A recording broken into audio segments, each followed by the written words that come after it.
This is the SAU Report, a program featuring interviews with the faculty, staff, students, and alumni of Southern Arkansas University in Magnolia.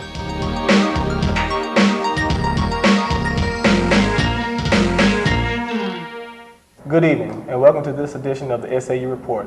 My name is Will Bates. And I'm Leah Steelman. And today, our guest is Antonio Hoof, a computer technician at Southern Arkansas University. Tony, glad to have you on the show. Could you tell us exactly how did you get in with computers? Well, I started in computers in 1991. I attended the DeVry Institute of Technology in Irving, Texas, and I was really into it, and I wound up seeing a job advertised in the newspaper for a computer technician at AST Computer in Fort Worth, Texas, and I applied and got the job. Okay. And exactly how long were you there? I was there for like 2 years. It was fun at first, but then with the competition between Compaq and the other companies during that time, we had like a little sluggish period where people weren't buying our computers. How did you end up at SAU? SAU, I started actually as a student here. I was working at a building supply company here in Magnolia, Arkansas, and what happened was I got a chance to meet my advisor, Sheila Pearson, and she asked for a little background information about me. And after going into a small bit of detail about what I've done previously, she was like, hold on for a second, let me make a couple phone calls. I needed you. Next thing you know, she had me filling out the application and meeting a couple people. I did like 2 interviews, a little bit of time apart, and next thing you know, they hired me. That's great. And that was in 1998.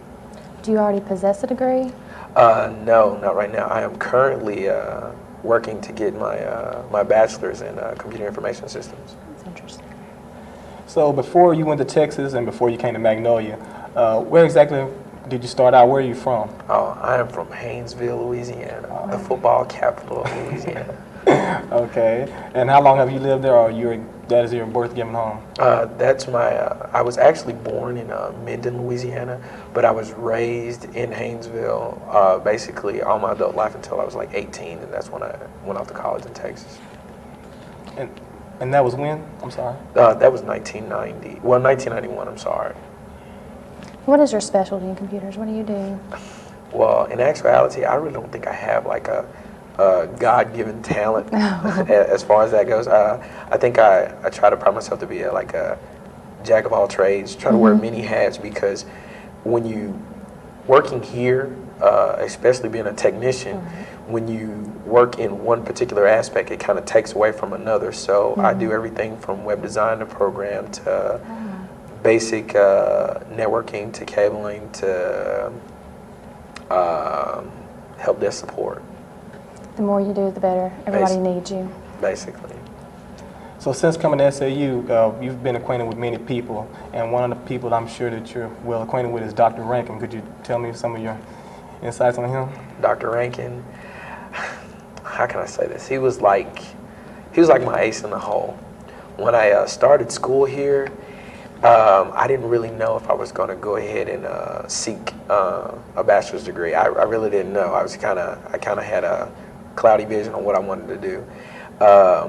And after I went in to come to the business school, they appointed me to Dr. Rankin. That's when he was the dean of that department.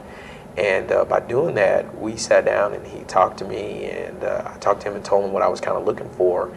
And he told me about a couple programs that they had geared for people like myself with computer information systems, and some of the professors.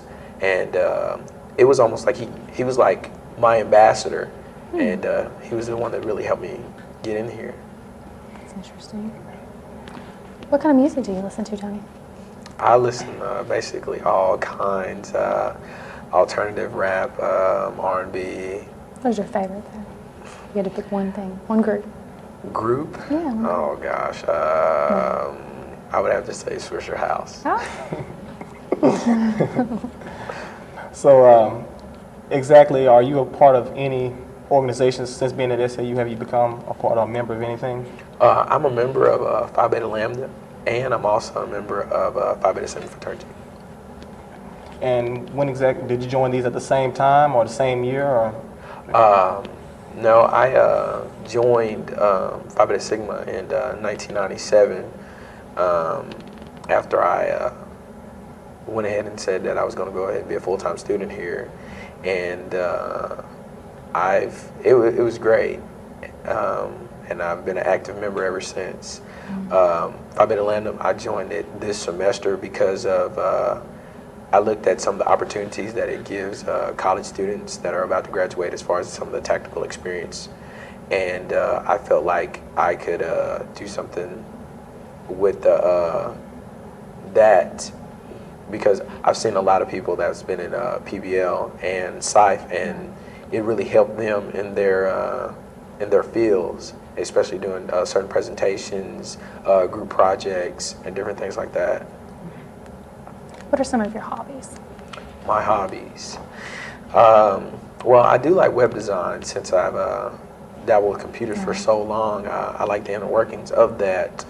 I like working on cars. I like imports. I'm a Honda fanatic. I love Hondas too, they're great. Yeah, because I actually started out doing working on cars back when I used to have a late model Chevrolet truck, and we had it all chopped up and it was convertible, and I built the motor from scratch in my mom's garage, and it became a gas guzzler for me, and I couldn't afford it, so I saw a CRX, and it was just a nice little car, and I fell in love with it. And the next thing you know, after getting in touch with a couple of import places in California, I was able to get me a motor for it and do a couple things with that, and I've been doing that ever since.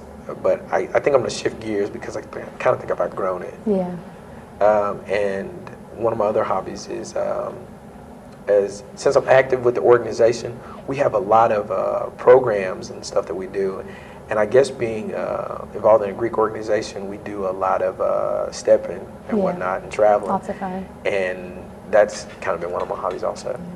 I enjoy watching that. It's a lot of fun. Since this interview's been going along, you seem to be a very, very busy person with working and being a student, and you just spoke about some of your hobbies that you do. Exactly, because I work and just doing a little work study job and trying to manage school, it seems like it's, it can be crazy at times. How exactly do you manage doing all of those things and still maintaining a good life?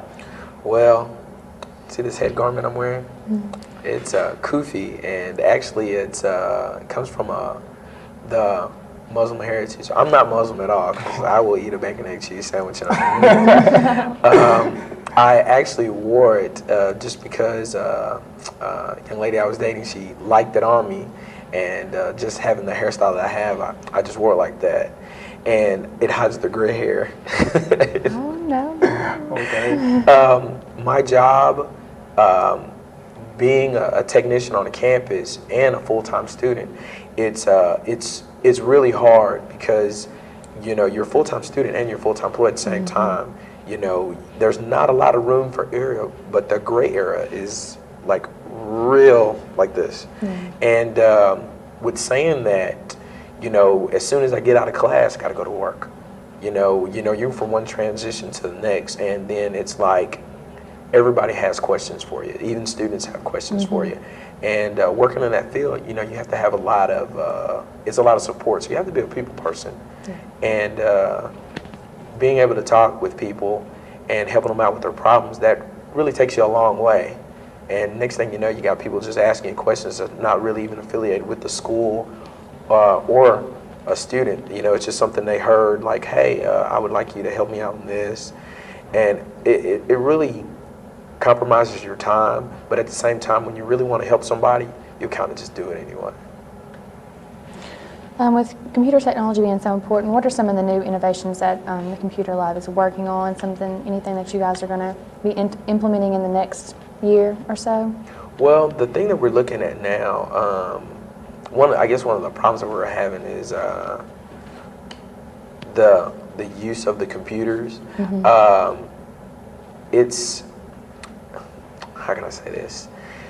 It's open game, Right. because students pay to a technology fee, a computer fee for use of the computer, and we're trying to help them in many ways to increase the bandwidth so they won't have problems with the internet. Yeah. And with technology on the move the way it is, we're going wireless, so that gives them capability to have internet capabilities in their dorm room. Yeah, we're wireless in our room. Right, and we just made the library wireless. So I'm pretty sure within the year, with the wireless technology the way it is, I wouldn't be surprised that you could just be in the mall area on your computer. With the way it's going and the technological advancements, that's what I see. I'm not for sure that's what will happen, but the advancements, You never know. yeah, they're incredible leaps and Yeah, bounds. they are. So you yourself, what kind of things exactly would you like to see in the future with the technology here at SAU?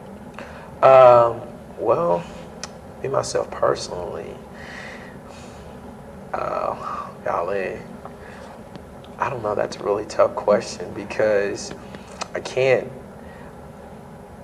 say that I want more computers because that's going to make my job harder. I don't want to say I want less computers because I'll be out of a job if there are no computers. I guess with the technological advancements, more knowledge, more training for students where they could get a better grasp of what they're dealing with. So, like when they have problems, not to say that they won't call on me, but I guess it gives a person a feel of some satisfaction when they can kind of fix their own problems. It's not like they're taking over a technician's job or saying, hey, I'm a technician now, but it gives them the capability to say that I'm computer literate. Right. And some problems are the same problems over and over again. You get the same simple things that people just don't want to mess with it because they're afraid they're going to mess the computer up, or they're afraid they're going to mess the program up. That's not a good thing either. Exactly. Where do you see yourself in 5 years? In 5 years, a graduate of Southern Arkansas University. I plan on going to grad school. I got a couple letters from a couple different ones. I'd like to do that because actually I'd like to have my own business. I'd like to be a consultant. But if I can't do that, I'll probably do the next best thing and work for Dell. Yeah. If SAU doesn't put the ball and chain on me and I don't have to stay Yeah, here. that's true. Dale is moving fast. They're really getting up there. So do you live on or off campus? I live off campus. Me and my roommate, we share a house in Emerson, Arkansas, which we have. Actually, we call it the frat house, and actually, it's not the frat house. We just dubbed it that because frats seem to stay there. We've had the house since 1997, and it's almost like it's been a tradition for us to have it. I really hate to see the day that I leave and if someone else doesn't get the house, because I've had lots of nice memories at the house. So have you ever lived on campus here at SAU? Oh no, I've actually, throughout my whole college career, I've never lived on campus. I've never really experienced that. I don't really think it was a downfall for me or anything. It gave me the tactical learning experience for adulthood. So no, I haven't lived on campus. Where do you get your influences from? You have such a unique style. Always see you wearing such crazy clothing, which it all looks good. But where do you get your influence to dress so crazy? Well, I don't know. I don't really think that it's not a personal expression per se, because I don't feel like I'm trying to have any kind of shock value or anything. I just, when I see things and I like it a certain way, and if I think it looks good on me, and if I try it on and it looks good, I'll wear it. Just like I told you about the garment I'm wearing, and then the necklace that I'm wearing. I'm not really a gold chain type person. I've always liked silver jewelry. So with that, I wore this. This wedding band that I wear, it's one that my mom gave my dad when they got married. Sentimental value. Yeah, and it has sentimental value because my dad can no longer wear it because his hands are big. And I wear it for the simple fact that I take my parents with me everywhere I go. Yeah. This is my high school football ring. It's a large ring. Yeah, we, like I said, we're the football capital of Louisiana, that's you know. It's just one of those things because I like silver jewelry. And also I'm like a flame fanatic, you know. The camera can't see my shoes or anything like that, but I always at least have something that has some type of flame on it. But I don't know, I guess a lot of people have said that I have like a Lenny Kravitz look or something like that from day to day. And I actually take that as like a great compliment. Yeah, Lenny Kravitz dresses very well. So you seem to speak highly of your organization, Phi Beta Sigma. Are you a stepper with that organization? Yeah. When I first joined the organization, I had 2 left feet. I think I still do at times. It's really been a great experience to get out there and perform because it brought us together leaps and bounds over any way I'd ever thought imaginably because we did everything together, you know, starting from the basic from practice, getting there on time, and then people not even wanting to leave after practice was over. And it just gave us a real good sense of camaraderie doing that. So like, could you like tell when was your first time that you ever stepped, what year and where was it at? Oh my gosh. Actually, since I've been in the organization, the actual first time I performed on stage was 1999 in Henderson State, and it was fun being there, but the nervous jitters that I had because I was like, oh, I don't want to mess up. And the crazy part about that, the only thing I had to do was do a lot of talking, and I had butterflies unimaginably. Yeah, I stepped last semester, and I was just in the intro part, and I was so nervous. I just couldn't hardly stand it. And all I had to do was walk out and walk back. Well, I guess it's the presentation because you don't want to mess up. Yeah, because you mess up the beginning, and it seems like you feel like you're going to mess up the whole thing. Yeah, and the thing is, you concentrate, but you relax. It's almost like a relax, don't relax. Yeah. You know, on your guard, but know what you're doing at the same time because when we performed in, what was it, 2000 in Northwestern Louisiana. Well, actually it's Northwestern University. And when we performed down there, I was nervous because we had did a show previously and we got second place, and we were competing against, I want to say, 5 other organizations, fraternity organizations, and the only thing I could think about was like, I want to win. Yeah. I mean, You were there to win. that's it. That's all I could think about. And my roommate, it was something about when he performs and we're on stage together, and it's like he gives 110%. And when I'm looking at everybody else, they're giving 110, so I've got to give 110. Yeah. What is your fondest memory of SAU? My fondest memory? Oh my gosh. It's got to be. The day I got hired here. Really? Yeah. That's nice. That was my greatest memory because it came out of the blue. Yeah. I've talked with some of the members of Phi Beta Sigma on the campus, and a couple of the guys that, should I say, pledged last semester, think real high. They speak real highly of you. They think real highly of you, and you're more so like a role model to them. And I just would like to ask, how do you feel about that, and what would you have to say for future members to come to SAU or any member of Phi Beta Sigma anywhere in the world?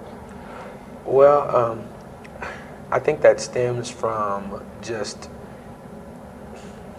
how can I say it, not seem so country or whatnot, home training. My parents prided themselves on raising us to the point where you treat people the way you'd like to be treated, and I would like to try to pass that off on everybody. You try to wear a smile even though you may not be feeling like smiling. And when someone's trying to be a part of something that they're not, as far as being a student, or that be joining a organization, you try to put your best foot forward because you're trying to bring this person here to be a part of you. It's not really a part of your organization because that really takes it away from what it is. It's a part of you. SAU, it's not just a school, an institution, a college. It's a part of us because this is what we do. Yeah, we make it up. We represent it Exactly. in every way. What would be your advice to any incoming freshman? One piece of advice that you would want to give them? That's really hard. The first thing I would really want to reiterate, just don't get caught up in a lot of things as far as wanting to find something to do so much. You know, a lot of people want to explore that freedom of being out, but explore that freedom knowing that there's a cost at any motion or any time that you take it. So it's almost like that look before you leave type deal. Right. Think about your consequences and how it's going to affect you later.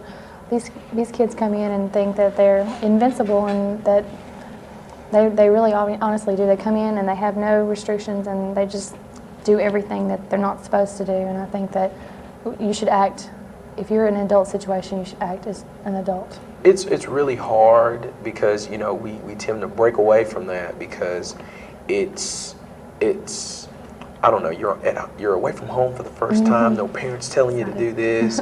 You're excited, you know, and then you're hanging around with people that have done sort of things that you've never experienced before, and then you meet people from a large genre of different areas, and it's like, I want to do this, I want to do that. And sometimes you need to have certain people around you that can help you handle some of those nervous jitters as you get from doing certain things. I think an idea that I had was maybe the fraternities or sororities should have a mentor program for freshmen. I think that would help them out a lot, to have someone that does a lot of stuff on campus to help them and give them, you know, some inside information on what is right and wrong to do. Exactly. Big brother programs, big sister programs, they work well, but we have to think about the biggest key. We don't want to get in a position of the do as I say, not as I do, you know, sort of thing, because when they look at us and they see us hanging out with them, we break that barrier of being someone, not that they still look up to us, but at the same time, it's not a professor or a parent. Exactly. You know, we're on that same level playing field, so you really have to think about, you had fun. I guess the word I'm looking for, you really want to stay in touch with them, because when you're dealing maybe with an older person, you know, they're telling you right from the hip, don't do this, don't do that. Yeah, it's not right. And tactical learning experience when you make mistakes, I mean, it's good and bad, but I rather would grow up and make some mistakes and learn from them instead of not making any at all. Because when you make that first one, it's like the biggest thing. So, with your fraternity, do you have any upcoming events coming up pretty soon?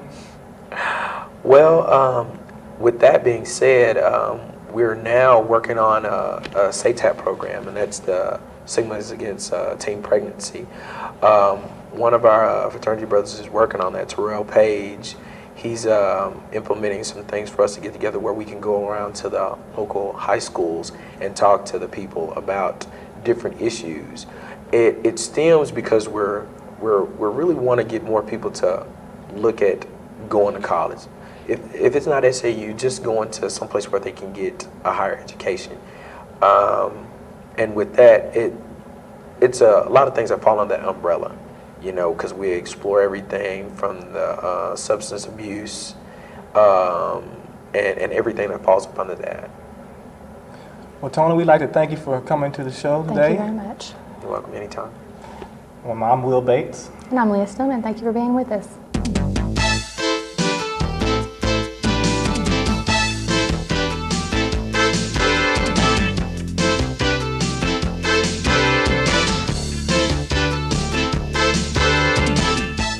The SAU Report is a production of broadcast journalism students in the Department of Theater and Mass Communication at Southern Arkansas University in Magnolia.